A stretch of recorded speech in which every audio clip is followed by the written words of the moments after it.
welcome to The Way Back, a discussion of the film and television industry in the COVID-19 era. The series is presented by Green Slate and produced by the Catch a Break podcast. I'm Julie Harris Walker, the SVP of West Coast Operations at Green Slate and the host for the Catch a Break podcast. Today is the fourth in our series we're having about working in the age of COVID-19. And today we're talking about what kinds of productions might be dipping their toes in first. What genres might have an easier time? Can reality and indie films pivot more quickly and with smaller crews? And a big part of all of this is now that we know the protocols, how do you actually make them happen on the ground? I'd like to introduce our panel. Matt Miller is the owner of the critically acclaimed independent production studio Vanishing Angle and is a Spirit Award-nominated producer. His films are regular favorites at festivals like Sundance, South by Southwest, and Cannes. Frequent collaborators of writer-director Patrick Wang, Matt has produced all of his features, including A Bread Factory, Grief of Others, and In the Family. Other feature-producing credits include Beast Beast, Thunder Road, We the Coyotes, Too Late, American Folk, Amira and Sam, and The Dramatics. His series and short producing credits include Stargate Origins, Matt Pat's Game Lab, The Robbery, and Krista, among numerous others. Matt currently has several projects in post-production, including Jim Cummings' The Beta Test, Josh Rubin's Werewolves Within, Mari Walker's See You Then, baseball documentary It Ain't Over, and MGM Orion's The Werewolf. Dwight Smith is an award-winning television producer who currently serves as co-president of Mission Control Media. Mission Control has also been named repeatedly as one of the top unscripted production companies in the world by Real Screen magazine. Signature Mission Control projects include Face Off, as well as the hit NBC game show Hollywood Game Night featuring Jane Lynch. In addition to winning 2 Emmys and 4 WGA awards, Hollywood Game Night has also been commissioned in well over 20 international territories. Other Mission Control series include The Soup, Floored, First and Last, Planet of the Apes, Game Face, and Framework. Additional projects produced and or written by Dwight include Project Runway, Last Comic Standing, Weakest Link, General Hospital, Days of Our Lives, Hit Me Baby One More Time, Phenomenon, How to Be a Grown-Up, Celebrity Food Fight, Marcel's Quantum Kitchen, Hot Set, WCG, Ultimate Gamer, and Late Night Liars. Welcome, Dwight. Colleen Bell is the Executive Director of the California Film Commission. As Film Commissioner, she oversees governmental efforts to facilitate motion picture, television, commercial, and new media productions statewide. Prior to leading the CFC, she served as U.S. Ambassador to Hungary from 2014 to 2017. And for her work as U.S. Ambassador, she received the Order of Merit Middle Cross, which is the second highest state order of Hungary.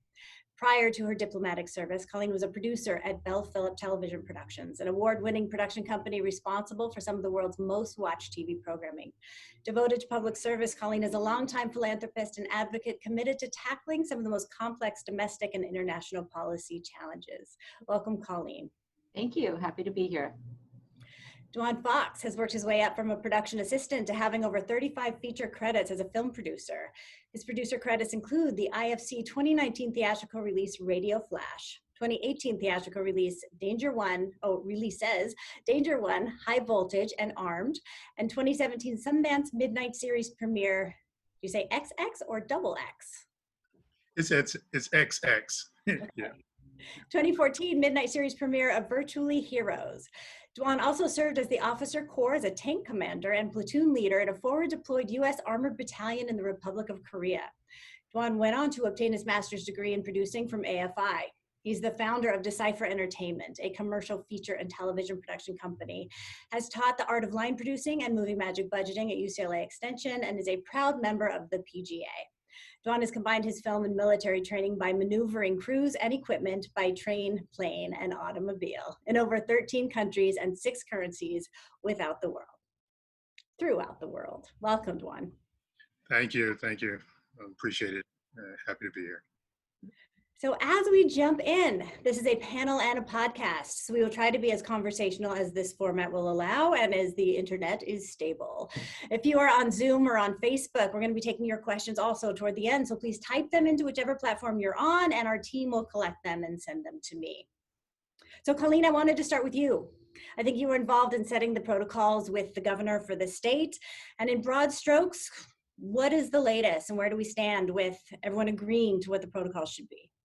The protocols, guidelines, and best practices, there have been so many different entities who have been working to build products, such as the Task Force Safety Committee, which was unions and other various stakeholders who have come together and put together a very kind of detailed, granular product on guidance, safety protocols and procedures, etc. So in terms of the state, yes, I mean, early on, everybody was sending me what they had going. It was pretty extraordinary. You've got, small production facilities who were building out best practices and protocols, and then the larger studios, so many, all kind of sending them to me. And, I was, aggregating and putting everything together and communicating back and forth with Sacramento. At the end of the day, the guidance from the state was issued on June 12th, and that was from the county public health department, which allowed for production to reopen in the state of California. And the recommendation and the guidance was to defer to county public health orders. So now counties are putting together some baseline guidelines for their various different counties, and upon those there'll be more layers. So production companies, studios, et cetera, and it's also the guidance in the press release too was to refer to the agreements between labor and management. So that's sort of how the way it played out for the state. But I'm really pleased that we were able to issue the green light when we were able to do that. It was important to get some of those more discrete backlot studio operations up and running, like construction, metalwork, training, etc., to prepare for this kind of new normal on set. So that's a good thing, and production is resuming. It's taking place, some counties faster than others. There's still negotiations taking place between AMPTP and kind of working and management. So that's all kind of playing out, and just access to testing, training of COVID compliance officers. It's all happening right now. But there is some filming taking place, and smaller productions, generally speaking. All right, so it is a lot of moving parts. Once we get that kind of framework in place, there's still a lot of let's figure out on the ground how to do it, which I think we're going to talk about a lot today. A couple last questions for you in this opening part. Is it true that all the counties in California are open now? All the counties in California. Yeah, I believe so. It's all happening it's all happening real time. But yes, in LA County actually was because of our high concentration of production activity here in LA County. That was the big question, because as the state opens, how far behind would the county be? And the county really kind of mirrored the state's timeline on that, and was able to open up, shortly thereafter, within a few days. Okay, so then I assume you're issuing permits, and what kind of demand are you seeing for permits now? Yes, correct. We are issuing permit. Mostly the demand for permitting, and not even just from all of the state facilities and locations and properties, which is what we issue permits for, but also, Film LA, for instance, mostly for commercial shoots and still photography at this point, and then now some kind of smaller productions are requesting permits. Okay, great. It's slow but steady. Now, Dwight, I know you shot during the shutdown. I'd love for you to tell us all about that, and how did it go? Yes, we have. We've actually shot several different projects. They've all been done in a very sort of COVID mindful way. We have one show that we have continued. It's a daily show we're doing on Quibi, which we shoot every single day. It's a music sort of news interview show. It's shot at our host house. He shoots himself. He has a setup there. The footage is then taken to our editors who work at home, and all of our producers work from their homes on a Zoom call. So that is a daily production that has continued. And I'm really happy with the fact that we've been able to figure out a model there that we could continue in a safe way and also keep everybody employed, which I think is, during this time, really, really important to make sure that people can work if we can make it happen. One of the more high-profile projects we did during this time was we did what we called Hollywood Game Night Social Distancing Edition, which was a special on NBC. And we decided that it would be really an appropriate time to bring a little levity and some humor to people in times where people are maybe going a little stir crazy and a little nuts. And so for those of you who don't know Hollywood Game Night, it supposedly takes place in Jane Lynch's home. It's a game night and a game show. And there's 6 celebrities in every episode, and there's also 2 civilians. For our special, we got rid of the civilians. They played for charity. It was for Red Nose Day, which is an NBC affiliated, or NBC is involved in that as a charity. And we had 6 celebrities who were all in their homes playing. And so we had sent kits to all of their homes with 2 cameras, lights, monitors, a whole hookup. And we gave them the option to either have a tech person come to their home, set it up for them, or do it themselves. And we had 5 of the 6 were comfortable having a tech manager come into their home to do it. There was 1 celebrity who was not, and we had a tech person outside that person's sliding glass door screaming instructions to them as they were inside doing the whole hookup. But it kind of was you figure out as you go. So Jane Lynch, who hosts it, was an amazing trooper. She hosted it from her home. We had a whole setup in her house. And then once the show was shot, they were all there in their homes by themselves with no other people present. And it was surprising how well the electronics and all of it worked, because they have to have buzzers where they can buzz in and it can lock out the other people. They had to have monitors where they could see the game material. So it was actually a fairly complicated system. It seemed much simpler than it was, but it came out pretty well. We were pretty happy with the way it worked. Now, did you also have kind of a home base of producers putting it all together? Camera A, camera B, were you doing all that? There was, during the actual show? Yeah.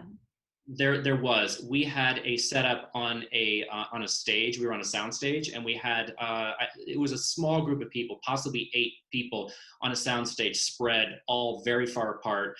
There was a COVID compliance officer there overseeing to make sure everything was being done safely. And it was sort of the nerve center where the cameras were all being monitored and everything was being done. We were communicating with the celebrities, briefing them on the games, and sort of coaching them through the entire thing. So it was a very minimal footprint compared to what we normally have when the show is shot. So that's great news for content, but not so great news for, say, workforce. Because how many people do you normally employ in that kind of a show? It's hard for me to know for sure. I would say on a tape day, there's maybe 60, 80 people on stage, something like that. So it definitely is a much, much smaller footprint. Yeah, but you still made it happen. It's incredible. We did, yeah. So Matt, I want to pivot to you. I know you do a bunch of different types of productions at Vanishing Angle. So what are you looking at as to what could we try to do first? What type? Sure.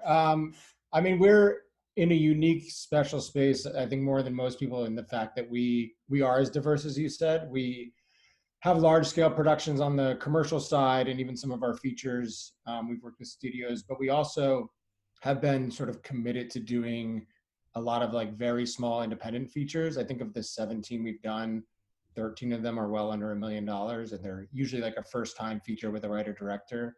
And it puts us in a position, in one sense, to be the crew most able to perform under the new circumstances, that like we understand how to work with a crew of 15 to 20 people and how to make that still look like a commercially viable product.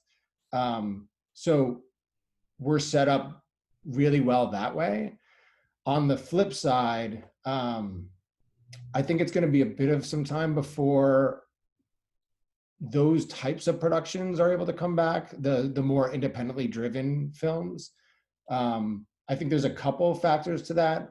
Mainly, most of those films, like, you're just trying to do it for as inexpensively as you can, because they're usually passion projects, they're high risk. So you're trying to like just keep the cost as low as possible. And with all the new mandates from the unions, and I think for our level and the purposes of my conversation, the one we talk about most is SAG, because when you start to be, under $500,000 or under $250,000, you really start to look at the sort of SAG tiers as the markers for when you jump into a bigger budget.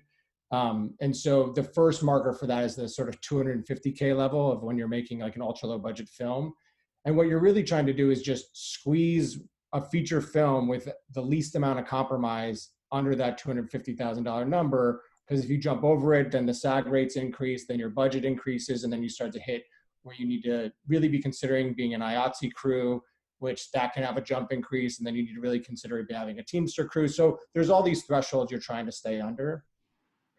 And for us, when you're trying to stay under that 250K number, if you're having to add in personnel for, COVID testing, if you're having to add in personnel for watching over the set to make sure people are maintaining social distancing, if you're having to do tests twice a week, I mean, even the simple math of like, the tests are ranging between $150, $200. So if you have a $150 test for 20 crew members, you're already looking at $3K. That's almost the cost of a crew member for the run of that show. Like a lot of our crew members on these 250K films are working for around $200 a day for a 20-day shoot. Like that's, $5,000. So like you're already looking at the rate of a crew member just for the testing. So you essentially have to start making that compromise of either bringing the budget up that you're going to increase that threshold, jump to the next tier, start having your budget higher, starting to have to look at being an IATSE crew, all of that stuff, or you're striking a crew member from your set completely. And when you're already working with a crew of 15, maybe 20 people, you can't lose any more people. So I think that's going to be the real tricky part, is that type of content. But I think where we're going to succeed is taking the principles of those types of films and applying them to commercially driven content. So brands that need content to go out into the marketplace, being able to say like, listen, that commercial that, you have the budget for, to be able to do the things that are necessary for the unions and the protocols, we can do that, but on a smaller scale, but still deliver something that looks like it was done by a 50-person crew. Yeah. So the smaller the budget, the bigger the percentage of the COVID hit. Oh yeah. I mean, it's going to be, it's tough. It feels, right now, it feels very problematic to try to do one of those productions. I think that what people are exploring, which we haven't yet, is that idea of like taking an entire crew, all quarantined in a single house together, write a script that has 2 characters that are, and everybody lives together for a 4-week period. And I think that there's going to be some really fun, creative stuff that comes out of that. And, I think 10 years ago when we founded the company, we probably would have been one of those groups. But I think now just the type of content we're looking at and the scale in which we're looking to do it, I think that that's just a difficult proposition for us. Yeah, I think it's hard for, people with families, people managing a bunch of productions. There's a whole lot of factors that go into that. Dwjuan, I want to move to you. I know you're looking a lot into the nuts and bolts of how do you source this stuff, tests and COVID compliance officers and all the things you're going to need around it. What are you saying? What are you coming up with? Oh, yeah, first I want to say, Colleen, thank you for everything that you've done to get us all back out into the field. That's thank you for that. And then thanks, Dwight. And then I want to kind of jump off of something that Matt also said, which was, I think that what's happening is completely flattening the playing field. Is bringing the higher tiered movies are going to have to like start to come down and think more like us indies. And then unfortunately, I think that our lower priced films, things in the SAG ultra low and things like that, are going to have to really think about coming up, because I don't know if I see a way where when you are talking about 20 to 15 crew members that you can cut unless you compromise on your story. So, so that's one of the things that I want to comment on that part. And then, so it's bringing us all closer together. Yes, it is adding in, as a line producer, that's the bottom line starts to get there, and you're talking about minimum 3 tests a week for your cast, for your zone A people, and then just what equipment are you going to use? What type of so if you're shooting on a stage, I think that's a lot easier.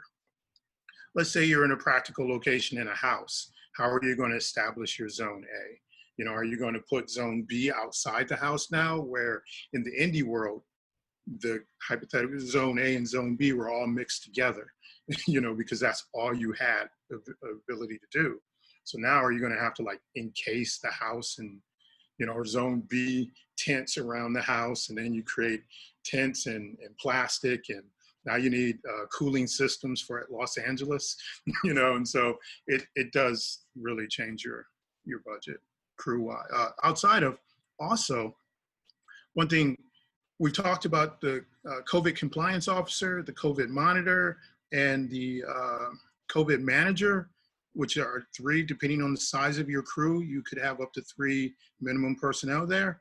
But now there's also, you're going to need extra security to maintain so your monitor is just not there to tell people you can't come in to this spot, because the question is, how many entrances to zone A do you have? So you may actually have to hire more security personnel to protect your zones, which then, most indies have 1 security person or 2, depending on how many, if they have a parking lot or something, or a base camp. So yeah, starts to increase the budget no matter what. It's one thing to see it on paper and think, oh yeah, all of that makes sense, it's all doable. But when you start to look at the actual every single part, which leads to all the other things that aren't necessarily on the white paper, right. Gosh, a lot of moving parts. Matt, are you still thinking about traveling to kind of go to less hot zones to be able to shoot? Yeah, I mean, that's definitely something we're thinking about. We've done a lot of productions on the road in general. I mean, outside of COVID, like, we just like that atmosphere of everybody staying at like a collective Airbnb together and cooking dinner together and making a movie together. Like, there's a sort of like summer camp feel to it that infuses the creative with a different energy. But it does feel like there's an inherent risk. I think somebody mentioned it earlier, of like people having families to go home to, that if you can relocate everybody anyway and just have like one hotel that, like, hopefully you can take over the majority of the hotel, or if you have several Airbnbs that the crew can quarantine to get, like, a departmental Airbnb or something. It even if those locations are available within Los Angeles County, it starts to mitigate the risk to not have, sort of people exiting, even the pods you talk about on set. Like, every single person has their own pod that they go back to, and the factors just increase as, someone goes home to their family. And if they have, 2 or 3 family members, that increases the risk higher and higher. And I think the challenging thing about it all is really just the science behind it, of you can test people every 2 days, and you can check temperatures, and you can remove a crew member if they come up positive. But I think there's still a lot to learn about the disease. And like, I'm by no means a medical expert, but like, when I hear things about how, if you think you've been exposed, you really need to wait 7 days to get tested, because it's not sure if you have enough of it in your system for it even to show up on a test, but you definitely have enough to be contagious, and things like that, that just make it really tough to analyze that risk. And we've talked a lot about this as producers, about the ethical side of it, is that, especially in independent film, there's a risk inherent to what we do. Even when working with professionals, even when planning the best you can, like, we are still in an industry where we are throwing up stands and lights very quickly, and we are working on the side of mountains and shooting on the sides of roads, and you do the best you can, and you communicate well, and you hire professionals, and there's protocols in place, that there's this inherent, and you have safety meetings at the start of the day to talk through what you're doing. And everybody on set is either assuming to sign off on that risk, or has verbally signed off on that risk. And that's sort of a pact you make with your film crew. What's different about this situation in COVID is that the choices you make about that assumed risk affect people outside that set who haven't signed off on it. And so that could be a family member somebody knows, that could be somebody that you run into on the street or at the supermarket. Like, there's a whole other pool that the choices you make now affect, and it affects some people beyond the level of just getting sick. Like, there's obviously a death factor to this, which makes it all different too. So there's an ethics question that's just much larger than one we've had to tackle before. Yeah, and as you're saying that, I'm thinking of the people who are on set and can be quarantined, but they're shoppers. They're people who have to go out and get stuff. They're people who go out and get craft service. So it's Yeah. possible to really lock down 100%. And there's talk about like having those people be doing like drops, that like all that stuff's shopped, 3 days in advance, and it's dropped at a secure location, and then it's to sit 3 days, and then somebody wipes it down, and like, those are all protocols you can think through. But there's unfortunately a question of like, at what point, like, why are we assuming that risk, like, especially on an independent level? Again, like, it's a different conversation on a commercial level, or if you're working on a studio project that like there is product that is feeding a pipeline for the financial viability of a larger company. But on an independent film level, often what's driving those films is not necessarily the need for income, it's the need to tell that story. And like, that's actually the most important thing. And so like, when you start to assess the risk element of it, we're telling stories to help people. It should never put people at risk to do so, like, ever. Like, you just even any part of making the movie. And so like, automatically that conversation leads to like, well, we should wait. Like, we should not put anybody at risk. We should wait until there's a vaccine. And so it just becomes a very challenging thing to start going through the mental process of like, well, are we not going to make an art-driven independent film for a year? Like, is there going to be just this void of never making those types of content until there's a vaccine? So it's just a big question that we're all sort of sitting on right now. Yeah, it puts everything in a much different perspective. Collectively, we're not curing cancer. We're creating entertainment content. Colleen, I'd like to go back to you. What are you hearing from the big studios or big scripted series? Are you hearing that they're ready to roll? Yeah, if you don't mind, I'll just comment on some of the points that Matt shared too. And, it was interesting, it was just the ethics side of this, of do we produce this film is about a story and art piece, but coming from an economic recovery point of view, you're hiring people, getting people back to work, and then all the different ancillary businesses that support productions, whether they're large productions or small productions. I mean, each one of those jobs is important. We recognize the economic hardship of this pandemic. It's real, and that's been a very interesting position to be in. For me, the early days were all about crisis management. Focus and priority was on public health and safety, as it should be, but then it was necessary for, our whole agency to do a pivot and start looking at, what does recovery look like for the state of California, and reopening of the economy, what does that look like? So, Governor Newsom put out his resilience roadmap and the different phases, et cetera. But,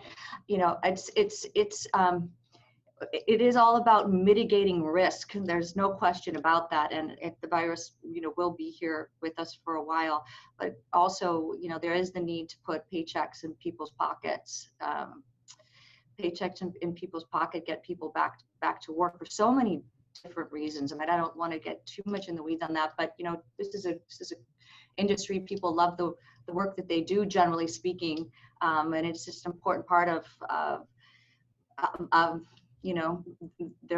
their lives, and they rely on these salaries. So I just wanted to share that, because it's just such a tough thing. But at the same time, if we can get people back to work, and if we can do the best we possibly can to mitigate risk, then we can get the economy going again, and eventually kind of get it up and roaring again. Which is good for everyone. In terms of the studios, yes. Well, again, some larger productions taking place there.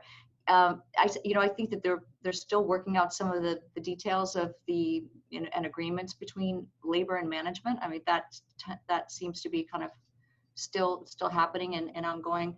Some of the, I'm hearing, there are, things, productions continue to get delayed, but in terms how long those delays, now they're as everybody sort of ramps up and gets ready, puts together all their procedures, testing becomes more available, maybe becomes even more efficient.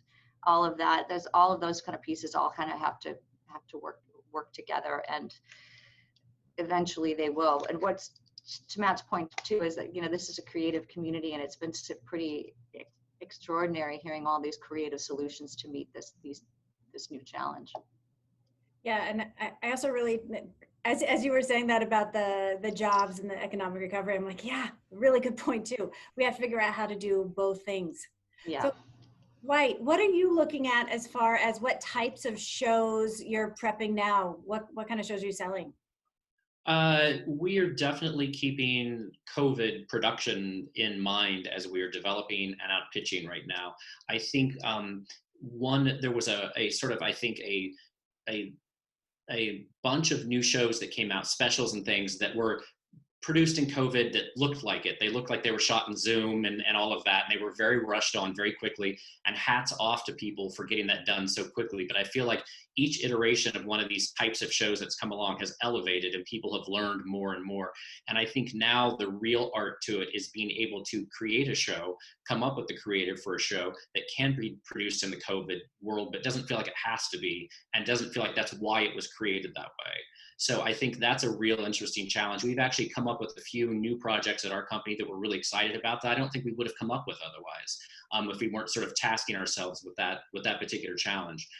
So that's exciting to us. We have another show right now that is actually was on pause and is now ramping back up to go into production very shortly, with a very, very reduced footprint and with all of the COVID protocols in place. We're currently in the process of going back and forth with our guideline documents and all of that, and trying to get that all sorted out, working with the attorneys and all sorts of consultants on that. And that is its own crazy process, which I feel like, for what I do, running a business and being a producer, has now taken over about 60 to 70% of my day, is figuring out, COVID protocols.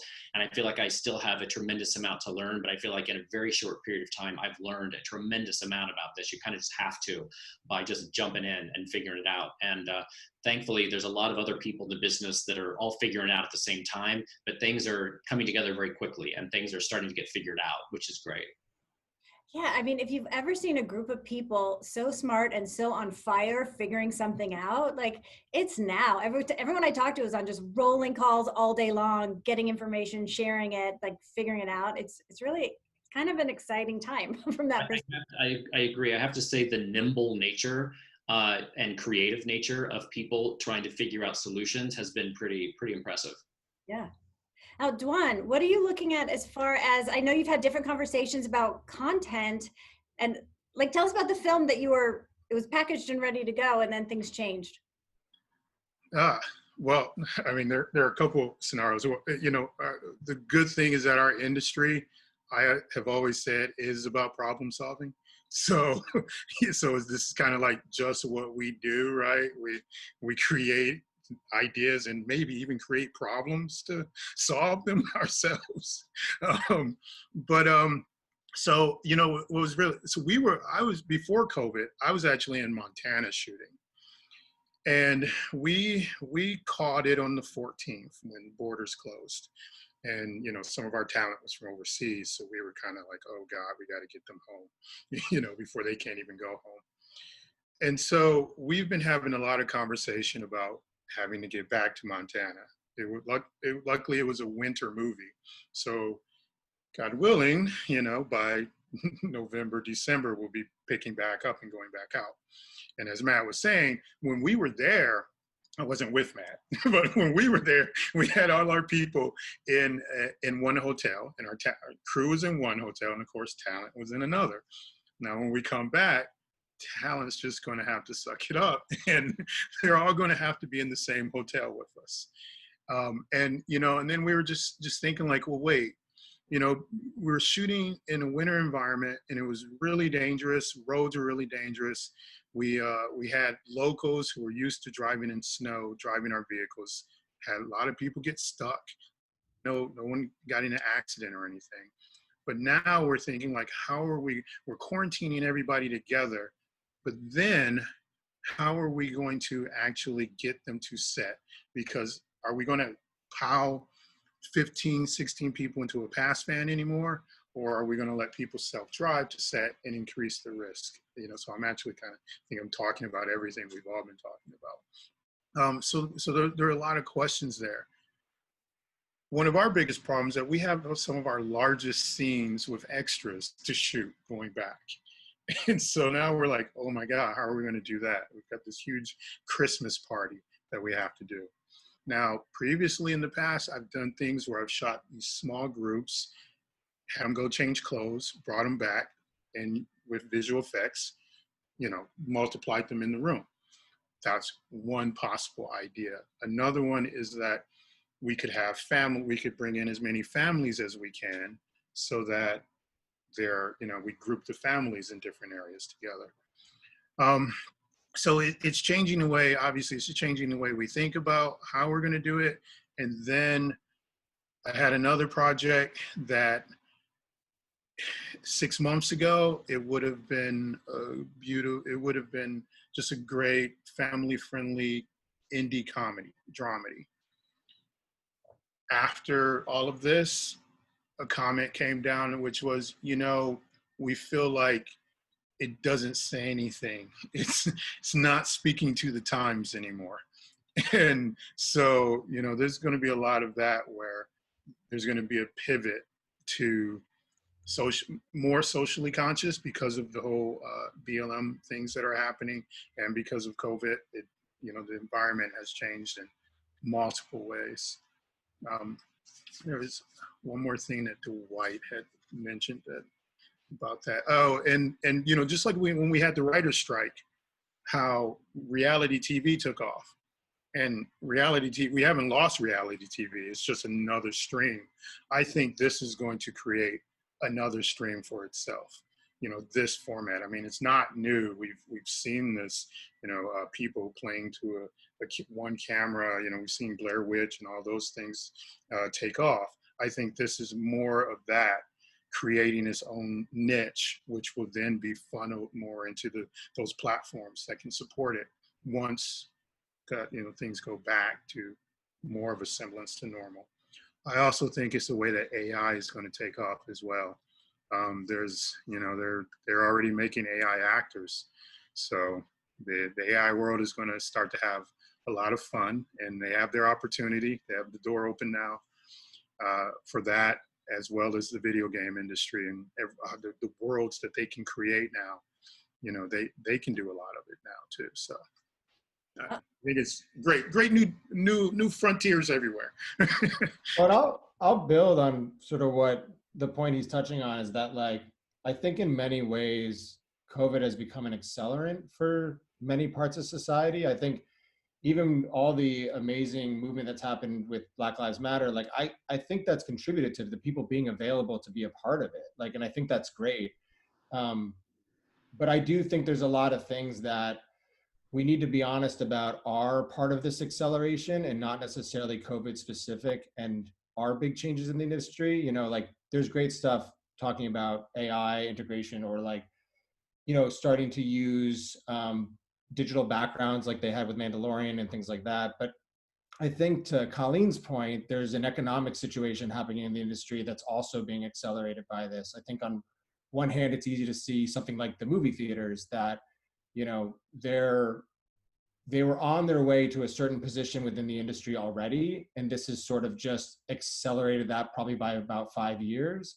But I also think economically to the rates that people are making and the available crew positions to people and the size of productions, I think that a lot has happened to sort of change the game about what a production is. I mean, on the commercial side, it's very easy to look at because budgets used to be, a $5 million campaign for one commercial that aired during the Super Bowl. And now with the invention of social media, you need 5 new pieces of content each week. And the brand that had that $5 million for a single campaign now has to break that up over, 50 pieces of content.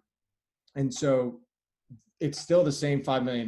You're just now making more content. So the size of those budgets are going down, and it's changing crew sizes, it's changing rates, all for the same, large brand product. And I think a similar thing's happening on narrative content because of streaming platforms, that there is an economic shift completely because of the financing that happens behind streaming. Like it is less quantifiable than the box office results of, or the home video results of making a film, that you could say, we put X amount of dollars in, you get Y back in box office, Z back in home video. Now it's more, we decide the value structure of a film based on an algorithm that's pre-predictive ahead of time. And it's really changing like what builds what type of films.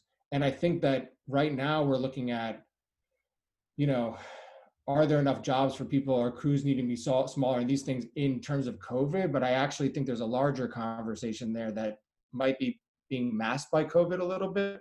That's really just about a giant shift in the industry that was happening anyway. And this has just made it happen a lot sooner.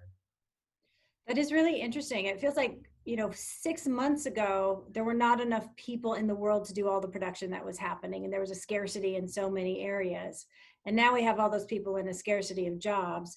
So where is it going to even out and what is it going to look like in the future?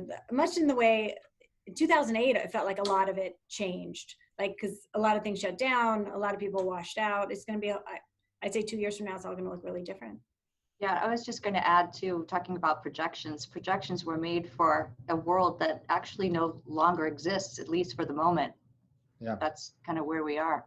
Yeah, everyone is changing all their financial goals. Okay, we have some audience questions I wanted to throw out there. What do the panelists think about the viability of romantic comedies in the post-COVID-19 era? I answer that one just because I come from soap opera background. Yes. Okay, well, I'll keep it short. But if you go through history, through moments of conflict or economic crisis or otherwise, and now we have here pandemic crisis, people really do look for an escape. And so I would think that those romantic comedies will be something that will be very desirable. People want to see something like that for an escape. I also think that they'll also be an important space for documentaries and other kind of informational content to make sense of this extraordinary set of circumstances and kind of the impact and the outcome of all of that. But I'll be excited to watch a few romantic comedies when this is all over. From a production standpoint, I do think there's a question asked there and a topic we haven't talked about yet, which is we can talk about the protections of crew, but there's a certain amount of interaction that the cast has to have. And not to lean too much in the romantic comedy part, but romantic comedies often involve kissing. And it is a really big topic of discussion of like, you can create these pods, you can section off your crew, you can wear masks, but ultimately at the end of the day, the actors have to interact and interact in a way that the experience of COVID can't cross their minds if the material isn't about COVID. Like they have to be able to act and completely escape from that. And so a lot of conversations about, how do you create even the intimacy of a family, like a family scene, cooking dinner together and hugging each other. Like, what does that look like in a world where people are used to keeping 6 feet apart from each other? And now you've got to put them on set and deliver that performance with strangers that they don't know what family members they're going home to or what happens in the off hours and things like that. Dwjuan, did you want to jump in on that? I saw you unmuted. Oh, well, I was going to make a joke. Javier Bardem and Penelope Cruz will be in. Have a lot of work. I was just going to add to that too, to Dwjuan's point, is that that's exactly, so Bold and Beautiful is getting up and running. They've got a few items in the can yesterday, evidently. That's what was reported. But I had suggested to my husband, I had said, you have some actors on your show who are married or in partnership and relationships with other actors. You're pretty nimble. You write 250 episodes of TV a year. Why not make some changes and bring in a new character, and then you have a couple on set together? So we'll see. You may see that. He also has evidently a blow up doll that he's using and some tricks at camera. So anyhow, I don't want to give away all of his secrets, but that's Penn. So Tom and Rita in every movie, right? But in seriousness with that, it should be addressed. How do we do it? And I think that's when we have to deal with the testing. I think that's when testing will have to play its part, where they get the 12-hour test prior to, and then prior to a scene where there is some intimacy, and then get a test afterwards so that they can go back and know that they didn't transmit anything to someone else. I think that, and whoever's going to be in that room, I think that's where that's all going to play its part. Well, I think one of the questions I've had is the inevitable conversation that leads to the antibodies tests, and which people, and how there's an extra layer of protection. And again, there's still science questions behind that, but I've heard a lot of people say like, oh, well, what if we only hire crew that have the antibodies? Or, what if there's only cast who will work with other cast of the antibodies? And I feel like there's an ethics question there that's pretty big, both about the disclosure of personal health information, but then also exclusion because of like not having the antibodies. And then I think that, obviously that can start to put in high risk of people like trying to get sick so they get the antibodies so they can go back to work and things like that. So there's definitely a tricky conversation there. Yeah, and it opens a lot of questions around privacy and HIPAA, right? If someone tests positive on set, you got to tell other people, but not tell them who. And then do you shut down after one person, or do you wait until there's 3 people till you shut down? Have you planned to handle it if someone tests positive? I've talked to a couple of my medics and some of the one compliance officer, not some, but some of the medics. And they, what I'm hearing is that you have the daily tests that people are going to take, or you have their questionnaire that they take in the morning. You take their temperature. You can gauge whether they contracted something on set or whether they contracted it off a set. If they contracted it off a set or on set, now you have to do the whole, like, who have you been in the vicinity of? Who have you been around? And that's where the zones are important. Because if it's somebody in production office, then we know we don't have to shut the whole production down, because that person might not have been allowed into zone A. If someone does have it, you send them home. They have to go see their own doctor. They have to get another test. And then they're supposed to stay, I've been told they're supposed to stay off a set for 10 days. And then after they've been off set for 10 days, they can test again. Then they wait a couple of days, and they have to have 2 consecutive tests that they don't have it before they can come back to work. So I think when you talk about, do you shut the whole production down? That then goes back to who have they had contact with? Have they had contact with all the Zone A people, or majority of the crew? Then you might have to, at least until you can get some tests done. Dwight, have you talked about the replacement of that crew member though? Like, so, obviously if it's a day player, there's certain types of positions that I think can rotate out easier, or you can work without maybe for a 2-day period. But I wonder what your protocol is for, having a backup crew member, and then also having that crew member get tested and waiting this certain amount of time before they join the set. Like, do you have like basically a dugout of crew members that are standing by to be like, we may call you during this production, so stay quarantined? Yeah, that's a good question. I think that was for you, Dwight. Oh, that was for me? Yeah. Either of you guys. I mean, whoever.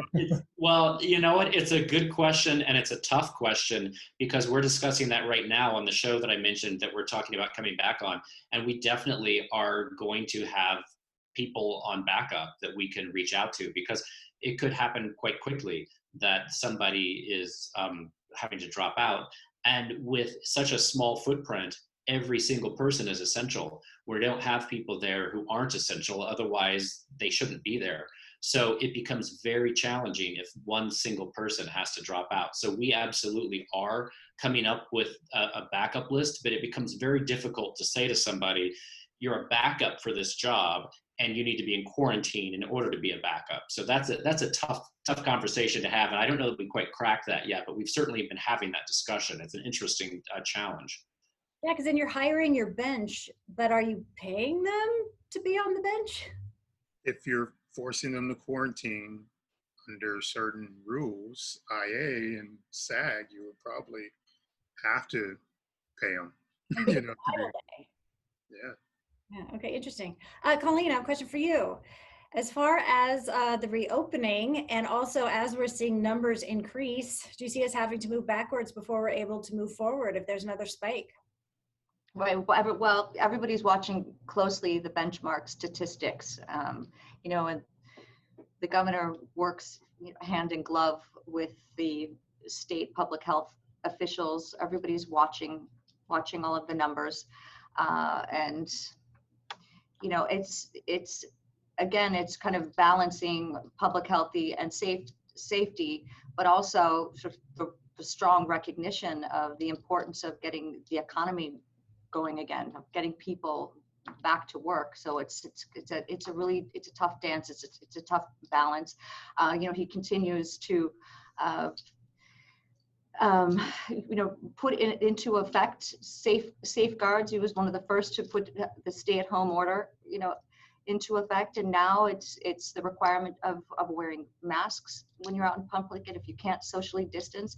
So we're all in this together collectively. We need kind of all Californians as they move about to follow the guidance that's been put out. It's for everybody's own personal safety and well-being, and we'll just it's, again, everybody's doing what they need to do in terms of production industry, and these protocols and guidelines and procedures are all being implemented and put into place. I think people, it's strong focus on keeping everybody safe. Let's just, hope that we also have more accurate testing, more rapid testing. Everything will kind of be coming together slowly but surely. And my hope is just that the cameras will continue to roll. They'll keep on rolling. More cameras rolling, and we'll just keep moving in an upward trajectory. Yeah, I think if I've learned one thing during this time is that it's day to day, and we just have to be present in the moment and plan with the information that we have today, because who knows what's going to happen tomorrow. It is day to day, exactly. One last audience question is, if you guys have been sourcing COVID compliance officers, other people would like to know where are you getting them, and also, do you know where people can train to become one? I was told about people training to become one, that they have been getting a lot of phone calls from people, even producers, who are looking to have extra quivers in their arrow when it comes to like things that they can pivot to do. And I was told that they should go to medical school first. So, yes, unfortunately. I think people can, I don't think that the compliance monitor and the compliance manager are positions that need to be medical personnel, but I do think that the compliance officer, someone, and the point that was pointed out was the difference between symptoms. It's like they were talking like there are bumps on the hands or even on the feet that were seen largely in China that medical personnel know to look for, but they're not talked about here, but they are signs to COVID. And there are certain signs because the family of disease, the COVID, is so widespread and it shares so much with like the average flu and sickness, that you do need to know where that differentiation is between, is it just a cold or is it COVID? I guess the recognition that, we're in a challenging state of affairs, but this is not a permanent state. We're in a state of reinvention out of necessity. This is a stubborn reality we are dealing with, but I believe we're all going to get through this. And the entertainment production industry is such a creative one, and I think there'll be some of the, strong engine in pulling everybody out of this. So I am hopeful. I'm going to take that, Colleen, as your martini shot, which is our last shot of the day here, which I've been asking what gives you hope. And that sounded pretty hopeful. Did you want to add to that? I don't think so. Maybe somebody else has something that they'd like to share. Okay, how about you, Dwight? Yeah, I mean, I would say that I have been incredibly inspired by, we've already touched on this a bit, the nimbleness, the tenacity, the creativity that has risen up during this time from people to keep people employed and to keep shows going and to come up with new ideas for new shows. So that to me is incredibly exciting and encouraging. And I would say on just a purely human level, I have felt for a very long time like we as a society have become very disconnected, and we have our heads down all the time in our phones, on our devices. And I feel like we're starting to reconnect in a different way. Somebody said to me the other night on a Zoom call, you're able to look everybody in their eyes. And when you're at dinner with people, you're looking at profiles and things like that. That to me feels like a first step in that direction. But once we're back out in the world, I'm super hopeful that people are going to have their heads down less and have them up more, making eye contact and connecting with people. I think there's going to be a new appreciation for just connecting with other people once we're out in the real world. I love that so much. Okay, Matt, top that. I'll talk from an independent standpoint. I think there's going to be a lot of practices that are forced to be a part of working during COVID that we've actually been trying to do industry-wise that I think are just positive changes. Like, for instance, really standardizing a shorter workday. Like, we've always felt that the 12-hour workday is just like how that became industry standard is just ridiculous. And I think that that's one of the things people are talking about to keep people healthy is really working to have those shorter days, no matter what size production.